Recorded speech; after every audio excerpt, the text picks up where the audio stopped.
नहीं है, ये जवाब सही है।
अस्सलामुअलैकुम सर, आपकी आवाज़ नहीं आ रही।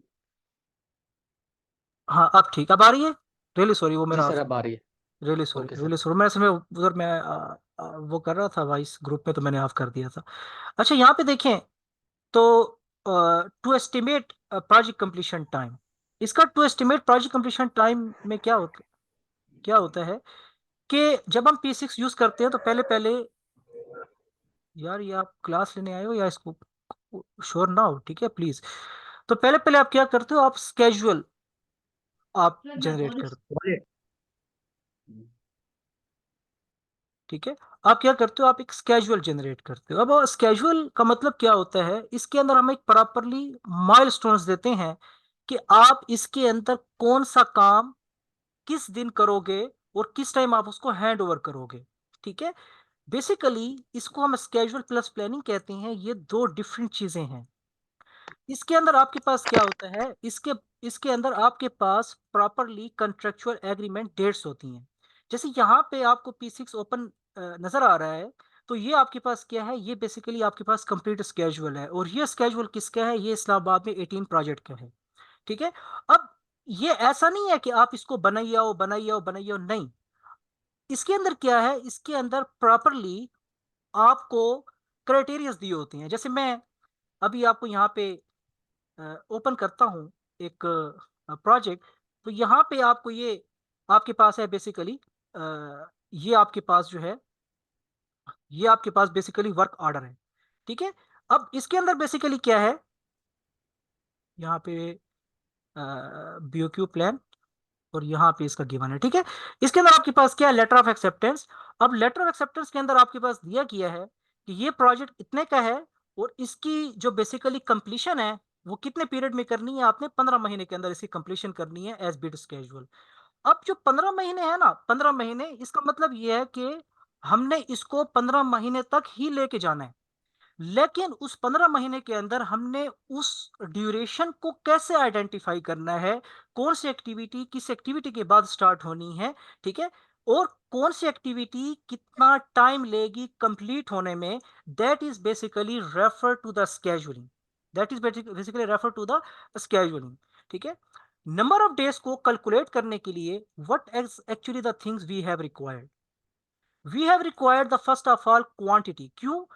क्योंकि जब आपको एज पर साइड नहीं पता कि आपकी कितनी क्वांटिटी निकल रही है, तो आपको कैसे पता चलेगा कि आपने कितने लिमिट तक जाना है। इसके लिए क्या होता है, इसके लिए आपके पास क्या होती हैं, इसके लिए आपके पास प्रोडक्टिविटी शीट्स होती हैं, वो भी मैं अभी आपको दिखाऊंगा, और इंशाल्लाह वो मैं आपको प्रोवाइड भी करूंगा। प्रोडक्टिविटी शीट्स होती हैं, ठीक है, क्वांटिटी होती है, प्रोडक्टिविटी शीट्स होती हैं। तीसरी चीज क्या होती है, कंट्रेक्चुअल एग्रीमेंट डेट होती है, कंट्रेक्चुअल एग्रीमेंट डेट होती है। ये तीन चीजें तो आपके पास बेसिक हैं, जो एक प्लान को बनाने के लिए आपके पास होनी चाहिए। अब प्लान अब बनाते क्यों हैं, what is actually the basic reason behind this casual, ठीक है। काइंडली म्यूट करें। हलीमा। सर यार आप सबको म्यूट कर दें एक दफ़ा सर। यार ये सारा किधर से होगा। सर ये सेटिंग्स में होता है सर, ये आपके माइक के पास देखें, शायद कहीं जगह हो। म्यूट पार्टिसिपेंट अपॉन एंट्री, हाँ बस सही है। जी ओके। अच्छा, तो इसके बाद हमारे पास क्या है, ये बेसिकली स्केड्यूल। अब स्केड्यूल होता है क्या है, बाय डेफिनेशन क्या होता है, ये तो बाय सॉफ्टवेयर है, ठीक है। अब अगर मैं स्केड्यूल आपको बाय डेफिनेशन बताऊं, ठीक है, यहाँ पे बेसिकली आपके पास क्या है बाय डेफिनेशन। सैयद भी आप अपना वीडियो ऑफ कर दो, क्योंकि फिर काफी सर चीजें मिस हो नजर नहीं आ रहा है, नजर नहीं आ रहा है, स्क्रीन स्क्रीन नजर नहीं आ रहा सर। बेसिकली वो है आपका शायद नेट वीक हो मेरी तरफ से, तो आप वीडियो अपनी स्टॉप करो ताकि क्लियरली डिफाइन हो जाए। अच्छा, यहाँ पे अब आप देखो कि यहाँ पे आपके पास है कि फिडिक जो है बेसिकली स्केड्यूल को किस तरह डिफाइन कर रहा है, कि ये जो प्लान है, ये प्लान क्या है, ये कहाँ से जनरेट हुआ है, ये किसके लिए है, ठीक है। इसके अंदर बेसिक और अब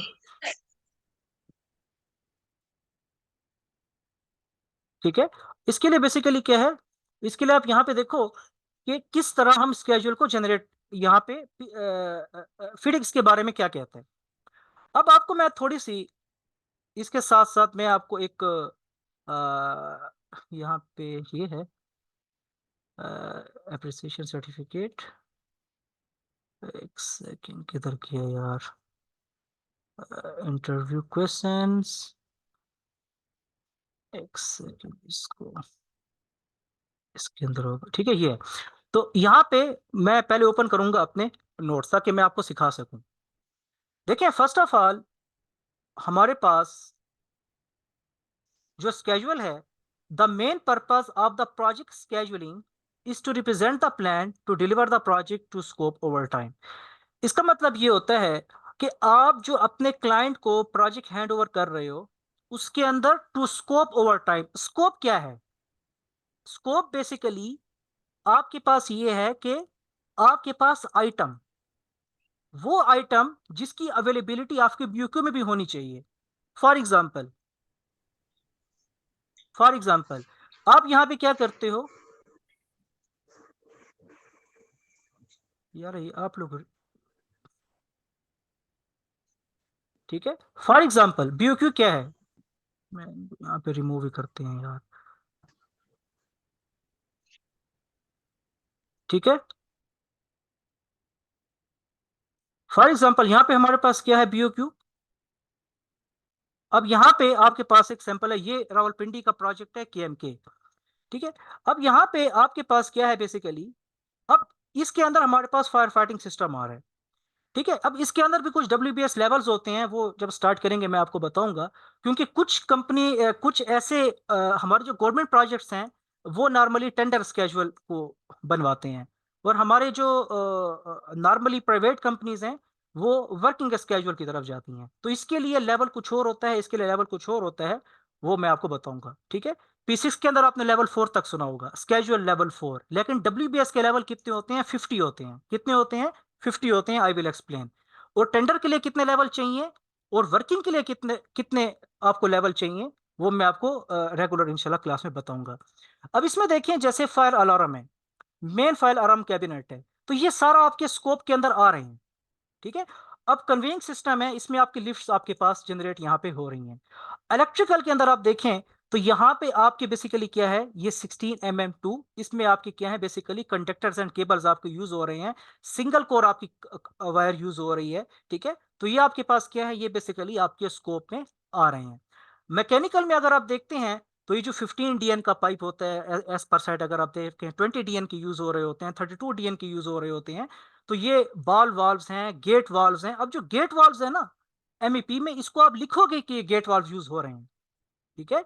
ये बेसिकली क्या है, टू स्कोप, कि ये चीजें आपके BOQ में है, ये आपकी ड्राइंग्स में है, ये आपके स्कोप में है।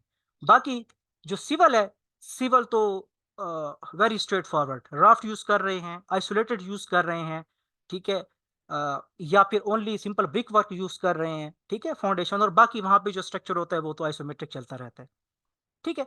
लेकिन इसके अंदर ही हमारे पास क्या है, स्कोप है। तो स्कोप हम यहां से लेंगे और इसको हम इंशाल्लाह कंप्लीट प्रोजेक्ट के अंदर इंटर करेंगे, ताकि आप लोगों का माइंड बन जाए कि किस तरह हम BOQ को यूज करते हैं।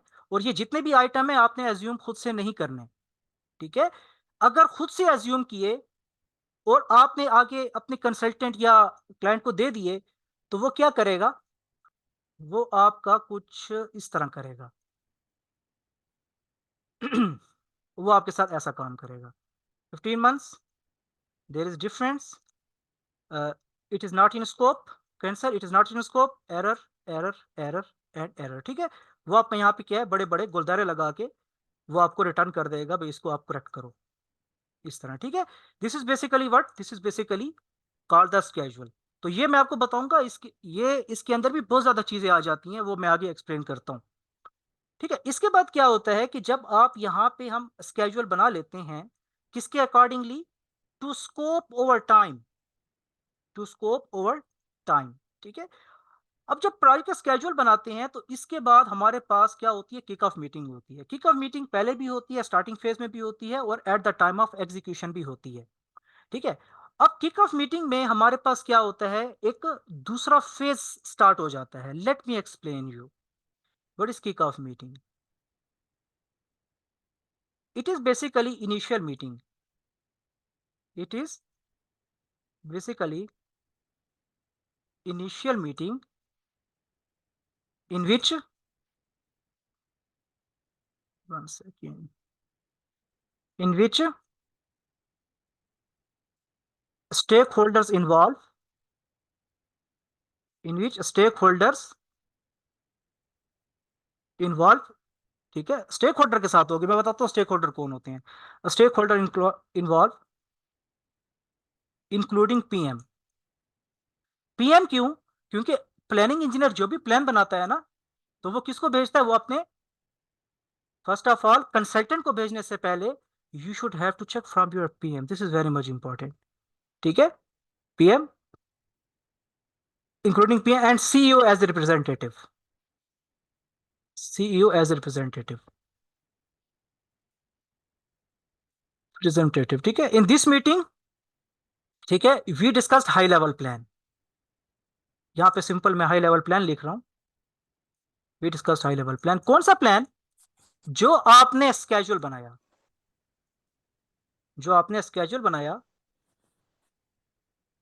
BOQ प्लस ड्राइंग्स को आपने देख के, क्योंकि ड्राइंग में ऐसा नहीं है, अगर ड्राइंग में 16 DN का पाइप है, आप वहां पे फॉर एग्जांपल कुछ DN चेंज कर लेते हो। ड्राइंग में आपकी आइसोलेटेड फुटिंग है, आप अपने प्लान में राफ्ट लिख लेते हो, ठीक है। ड्राइंग में आप कहते हो कि आपके फॉर एग्जांपल PVC कंडक्टर्स लग रहे हैं, लेकिन उस क्वालिटी की, उस डाया के नहीं है, और आप ड्राइंग को देखे बिना आप क्या करते हो, आप कोई और स्कोप उसमें ऐड कर लेते हो, तो आप फंस गए। क्यों, क्योंकि वो चीज तो आपके स्कोप में नहीं है, तो आप कंपनी को लॉस दे रहे हो। आगे स्केड्यूल बनाना एक बहुत डिटेल चीजें हैं, ठीक है, जिसमें आपको ऊपर की ये इसमें एक कॉन्सेप्ट दे रहा हूँ। High level plans, high level plans क्या होता है कि इसके अंदर आप स्केड्यूल डिफाइन करोगे, BOQ डिफाइन करोगे, और ड्राइंग से डेटा लेके आपने यहाँ पे क्या करोगे, इसको आप डिफाइन करोगे, ठीक है। इसके अंदर अब बेसिकली क्या होता है, who are the stake holders. Stake holder basically are those who is affected by the project, who is affected by the project or who thinks that the project is affected by me। इस definition का मतलब क्या है, इसका मतलब ये है, stake holder basically आप भी हो सकते हैं, अगर आप कंट्रैक्टर हैं, या आप क्लाइंट हैं, या आप कंसल्टेंट हैं, या आप सप्लायर हैं, यानी मटेरियल सप्लाई आप कर रहे हैं, ठीक है, या आप सब कंट्रैक्टर हैं, पेटी ठेकेदार, तो आप इससे इफेक्ट हो सकते हैं। अब इफेक्ट कैसे हो सकते हैं, देखें, इफेक्ट होने में ये होता है, हमने एक प्लान दिया, एक प्लान हमने दे दिया PM को, हमने कहा ठीक है, ये आपके पास एक प्लान है, this is basically called narrative schedule. ये स्केड्यूल, इसको भी बनाने के 14 पॉइंट्स हैं जिसकी हमने केयर करनी होती है, अदरवाइज इस स्केड्यूल की भी, ये स्केड्यूल भी रिजेक्ट हो जाता है। इसमें लीड का ख्याल करना पड़ता है, लैग का ख्याल करना पड़ता है, मैक्सिमम ड्यूरेशन का ख्याल करना पड़ता है, मैक्सिमम फ्लोट कितना होना चाहिए, उसका इसको हमें देखना पड़ता है, रिलेशनशिप्स हमने इसमें कितने दिए हैं, लीड हमने कितने दिए हैं, उसका ख्याल करना होता है, सॉफ्ट कंस्ट्रेंट कितने दिए हैं, हार्ड कंस्ट्रेंट कितने दिए हैं, उसका ध्यान रखना होता है, ठीक है। तो each and everything I will इंशाल्लाह एक्सप्लेन, ठीक है। अब आप यहाँ पे देखें, ये आपके पास क्या है, ये एक स्केड्यूल है, एक प्लान आपने बनाया है। आप यहाँ पे क्या करते हो, आप यहाँ पे एक base line for example identify कर लेते हो। वो कहते हैं बस ठीक है, बेस लाइन भी बेसिकली इनिशियल मीटिंग होती है जिसपे दोनों पार्टीज जो हैं वो एग्री होती हैं कि इस प्लान के ऊपर आप अपना प्रोजेक्ट हैंड ओवर कर दोगे। ठीक है, अब होता क्या है कि आपका जो कंट्रैक्टर है, आपका जो कंट्रैक्टर है, ठीक है, उसको किसकी वजह से पेमेंट नहीं मिल रही? उसको क्लाइंट की वजह से पेमेंट नहीं मिल रही। ठीक है, अगर उसको क्लाइंट की तरफ से पेमेंट नहीं मिलती तो वो अपने काम को क्या करेगा? वो अपने काम को स्टॉप करेगा। स्टॉप जब करेगा तो ऐसा नहीं है कि प्लानिंग इंजीनियर यानी कि आप खुद से डिसीजन लेके प्रोजेक्ट में छेड़छाड़ करोगे। नो, आप किसकी तरफ जाओगे? आप उसमें क्लास की तरफ जाओगे। क्लासेस क्लासेस आप नहीं जाओगे, वो कंपनी में कॉन्ट्रैक्ट मैनेजर होगा। आप कॉन्ट्रैक्ट मैनेजर है तो उससे डिस्कस करोगे कि यार यहाँ पे जो बेसिकली क्लास फाइंड आउट हो रहा है मीटिंग के अंदर वो क्या है, तो प्रॉपरली प्रीवियस बेसलाइन और न्यू बेसलाइन आपको दी जाएगी। ठीक है, लेट मी शो यू कि क्लासेस बेसिकली क्या होते हैं, फिर हम यहाँ पे आते हैं। देखिए, जब भी आपका डिले डिले आता है, क्लासेस भी इसके अंदर मैंने रखे हैं, लेकिन क्लासेस जो है वो बेसिक लेवल पे मैंने रखे हैं। ठीक है, only for the sake of you कि आप लोग इस चीज को समझ जाएं कि क्लासेस क्या है। ठीक है, ये बेसिकली आपके क्या होते हैं? ये आपके बेसिकली क्लासेस होते हैं। ठीक है, time for payment, the amount that is actually 60.10 class and it has been taken from the FIDEC red book. ठीक है, अब आप देखो यहां पे कह रहा है the amount of payment due under any interim payment certificate issued by the engineer shall be paid by the employer with in 28 days. ये 28 फिक्स नहीं है। ठीक है, वैसे तो फिक्स है, लेकिन sometimes 21 days, sometimes 24 days payment मिल जाती है। In the event of the failure to the employer to make the payment within the time the stated the employer shall pay to the contractor interest. इसका मतलब क्या है, ये मैं आपको एक और बुक से थोड़ा एक्सप्लेन कर देता हूँ। ये मैं आपको FIDEC जो है सारी स्लाइड्स फ्री ऑफ कॉस्ट दूंगा ताकि आप लोग ज़्यादा से ज़्यादा जितना हो फायदा इसका ले सको। हालांकि इसके लोग बड़े चार्ज करते हैं extra, but I will pay you for free. ठीक है, अब यहाँ पे आप देखो, मैं आपको इस बुक से थोड़ा एक्सप्लेन करता हूँ मजीद। FIDEC कॉन्ट्रैक्ट्स, ठीक है, ये बेसिकली ये IPC, ये रेड बुक नहीं है, इसका क्लास चीज वही है लेकिन क्लास इसका से चेंज होगा। If the engineer failed to issue interim payment certificate or to make a financial arrangements, the contractor may, after giving not less than 21 days notice to employer, suspend the work or reduce the rate of work. अब जब बात आ गई suspend the work, अब P6 के अंदर जब जाहिर सी बात है जब वो काम को सस्पेंड करेगा, स्टॉप करेगा, तो आपका जो डायरेक्ट इफेक्ट है वो किसके ऊपर आएगा? आपका डायरेक्ट इफेक्ट जो है वो आपके प्लान के ऊपर आएगा। क्यों? आपने अपने क्लाइंट को दे दिया, let me explain you from the P6 software, आपने अपने क्लाइंट को यहां पे दे दिया कि यार ये जो काम है मैं 2 दिन में करूंगा। अब क्या हुआ कि यहां पे जो basically surface mounted washroom mirror light, ये भी बेसिकली BOQ में होगा। ठीक है, यहाँ पे 2 डेज। अब 2 डेज में क्या है कि आपका कंट्रैक्टर काम को रोक लेता है। अब क्वेश्चन ये है कि सर ये रोक लेता है तो P6 के अंदर सस्पेंड नहीं है, किधर है? This is very good question, लेकिन P6 के अंदर है। अगर मैं आपको दिखाऊं, that is actually suspended work and that is actually resume work, जो कि हम यूज करते हैं एग्जीक्यूशन में। कहां यूज करते हैं? एग्जीक्यूशन में। Suspended is actually refer to the which class? This is actually refer to the IPC, that is actually the class is actually following this category. The class is actually referring the 60.10 class. ठीक है, अब यहां पे क्या effect आएगा? अब कौन effect हुआ किसकी वजह से?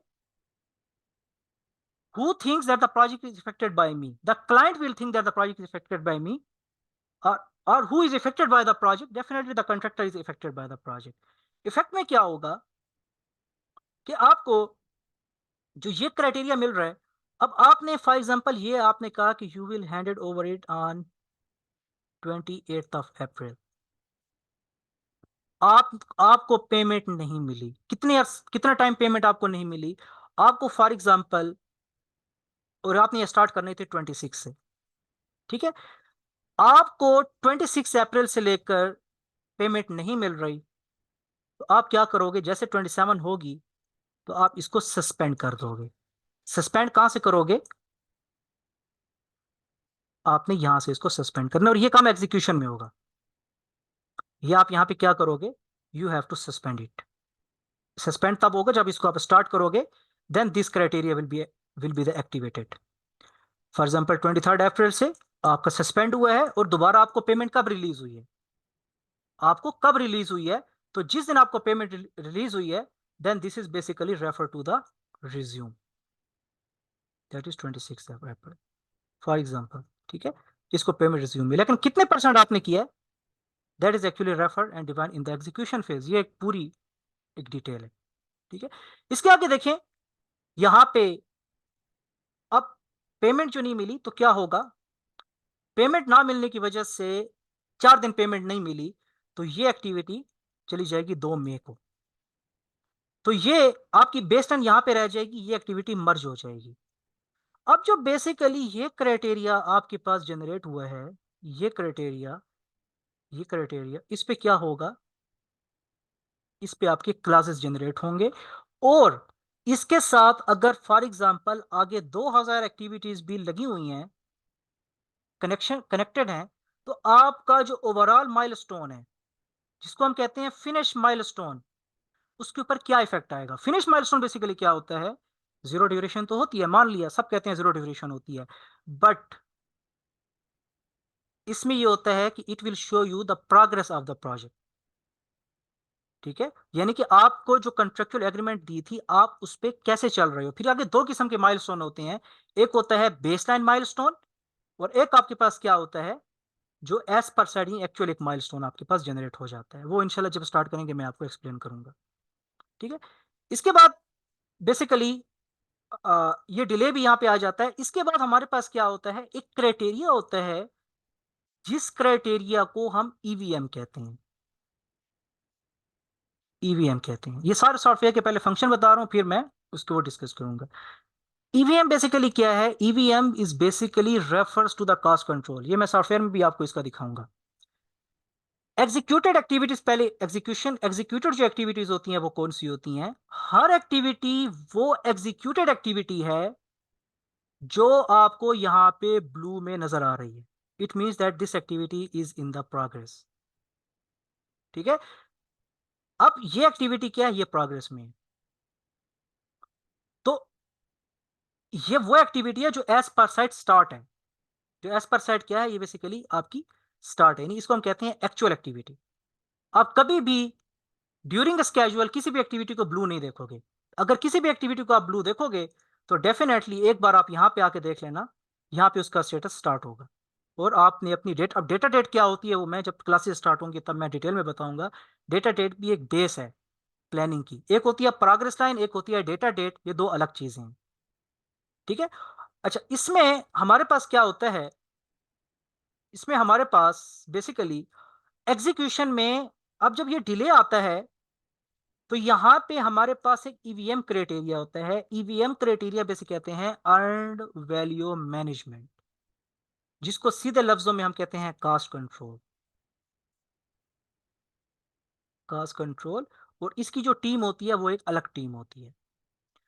कास्ट कंट्रोल क्या होता है ये मैं अभी थोड़ी देर तक एक्सप्लेन करता हूं, इतना बता रहा हूं सिंपल इज दैट कि ये जो एक्टिविटी डिले हुई है, इसकी वजह से जो हमारे ऊपर कास्ट आएगी, कितनी कास्ट आएगी, that is basically refer to the EAC, estimate at completion. What is estimate at completion?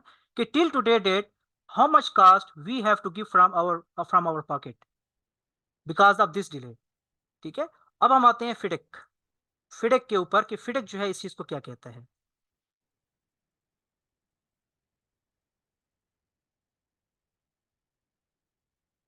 यहां पे आप देखें, ये मैं अब जल्दी जल्दी पढ़ूंगा क्योंकि ये सारी चीजें मैंने वैसे ही आपको एक्सप्लेन कर दी हैं। ये डिले ऑफ डैमेज, इसके अपने क्लास हैं। ठीक है, फिजिकल ऑब्स्ट्रक्शंस भी आ सकती हैं, वेदर डिले भी आ सकता है जिसको हम फोर्स मेजर क्लास कहते हैं, अनफोर्सिन कहते हैं। अगर कंट्रैक्टर जैसे साइट हम रीच है, कोई एफडीटी लगाते हैं, ठीक है, या साइल टेस्ट करते हैं और कंट्रैक्टर की वजह से वो लेट हो गया, तो वो फिर क्लाइंट का क्लेम है।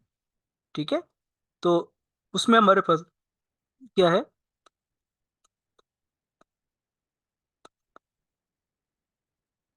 अब यहाँ पे देखें, ये अब आपके पास फिडक कह रहा है, the construction industry is complicated. It involves too many stakeholders, such as client, consultant, main contractor, subcontractor, suppliers, also having a constraint of time. Constraint of time किसको कहते हैं?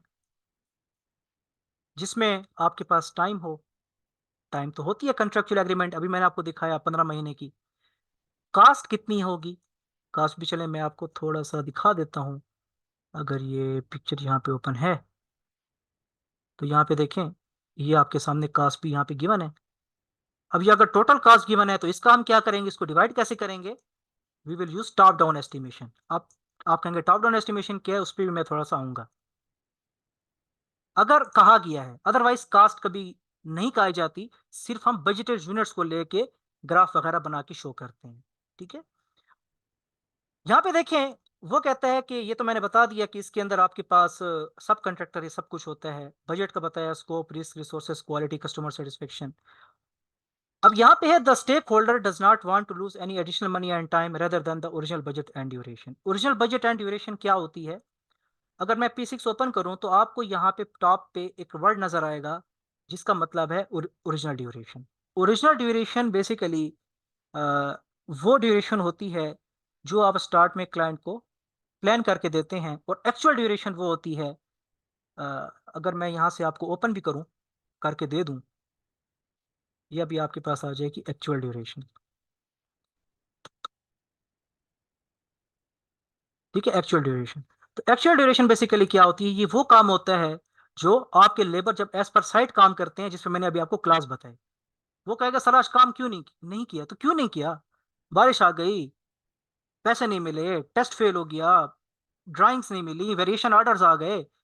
ठीक है, क्यों? मतलब रीजन एक्सप्लेन होनी चाहिए उसकी।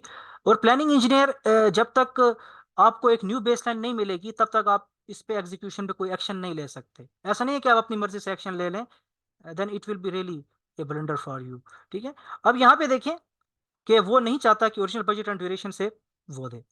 जब प्रोजेक्ट स्टार्ट डेविएट हो जाता है, डेविएट का मैंने अभी बताया आपको, जैसे अभी मैंने बेस टेन को मर्ज करके दिखाया ओरिजिनल ड्यूरेशन या बजट से, तो एक से ज्यादा स्टेक होल्डर जो है वो डिस्प्यूट पैदा करता है। क्यों पैदा करता है? पेमेंट जो नहीं मिल रही तो डिस्प्यूट तो पैदा करेगा, और उसको फिर प्रूफ करेगा, और जो इसका असली जिम्मेदार होगा फ्रॉम द क्लासेस, तो वो उसको टर्म्स ऑफ टाइम, मनी और बोथ, या तो वो उसको टाइम ज्यादा देगा या पैसे देगा या दोनों देगा।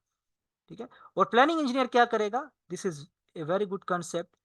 He should also analyze the delay impact from the Primavera pieces program on the project completion and also cost of prolongation if required. ठीक है, from the engineer, ये बेसिकली द इंजीनियर है। ठीक है, एक लफ्ज होता है द इंजीनियर। अक्सर आप नेस्पाक में NHA में देखें, नेशनल हाईवे अथॉरिटी पाकिस्तान, तो वहां पे इंजीनियर का एक नाम है, उसको कहते हैं द इंजीनियर। ये क्या है? द इंजीनियर है। ठीक है, वो क्या करता है? वो आता है, साइट विजिट करता है, खैर घूम के चला जाता है, लेकिन एनी हाउ वो साइट विजिट करते हैं और देखता है, तो वो फिर क्लेम को देखता है, impact analysis from the contractor and give the final and fair recommendation from the client. ठीक है, इसके बाद कौन से मेथड्स हैं वो भी मैं डिफाइन करता हूँ आपके सामने। अच्छा, सेकंड इसके अंदर हमारे पास क्या चीज आ जाती है? सेकंड हमारे पास आ जाता है to estimate a project budget. यानी हम जो ये काम कर रहे हैं, इसके अंदर कितना प्रोजेक्ट बजट एनालाइज हो रहा है, कितना बजट हमारे पास आ रहा है। P6 के अंदर प्रोजेक्ट बजट को बेसिकली जो नाम दिया जाता है वो कहा जाता है BAC, budget at completion. Let me open before you. Already मैंने यहाँ पे लेआउट बनाया हुआ है, इंजीनियर्स क्रिएटिव लेआउट। ठीक है, और यहाँ पे आप देखें तो ये बेसिकली EVM फॉर्मेट है। ये EVM फॉर्मेट किसके लिए होता है? कास्ट कंट्रोल इंजीनियर के लिए होता है, और ये बड़ी एक अच्छी टर्मिनोलॉजी है एडिशनल के लिए।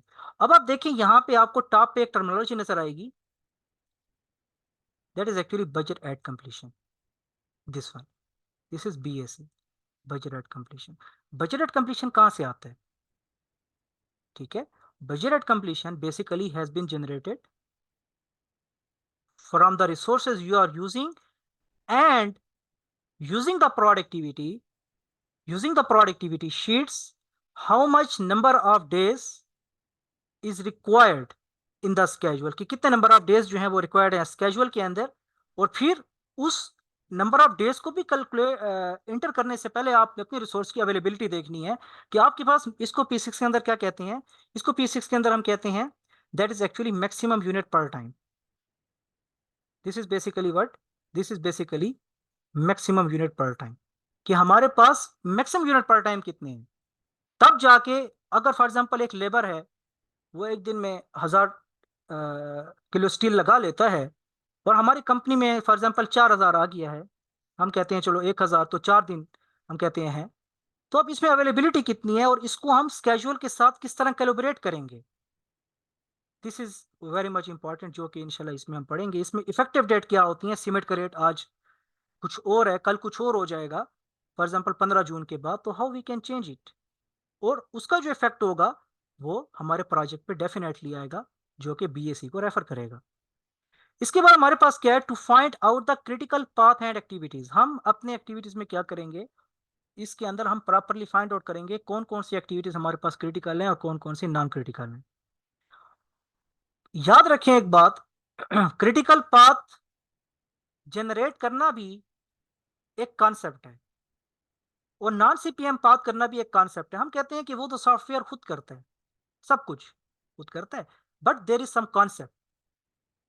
फॉर एग्जांपल आप लगा रहे हो, आपने रिलेशन लगा दिए, आप देखते हो कि यार आपके पास इस वक्त 70% एक्टिविटीज CPM आ गई हैं, आपको कंपनी कहती है we are not accepting at the 70%, you should give us almost 60%। तो आप तो कहोगे ये तो पीसेस खुद देता है, नहीं, इसके भी कुछ लॉजिक्स हैं, व्हाट आई विल इंशाल्लाह deeply explain before you in the classes, ठीक है, with what, with properly basically 14 points DCMA, this is basically 14 point DCMA, ठीक है, this is basically 14 point DCMA। और ये 14 point DCMA सारे कहाँ से लिए गए हैं, ये सारे के सारे जिस पॉइंट से लिए गए हैं, आपको बुक पढ़ने की कोई जरूरत नहीं है, ठीक है। 1 मिनट रह गया, इसके असल मेरे जो रजिस्ट्रेशन है वो 40 मिनट की है, ये बड़ा मसला है इसमें, तो इसको मैं आपको लिंक दोबारा इसको मैं भेजता हूँ, ठीक है। फिर आपको थोड़ी बुक पढ़ाता हूँ, आपको बुक पढ़ने की कोई नीड नहीं है, सब कुछ इंशाल्लाह, एवरीथिंग इंशाल्लाह I will explain in the regular classes, ठीक है। मैं लिंक दोबारा भेज देता हूँ।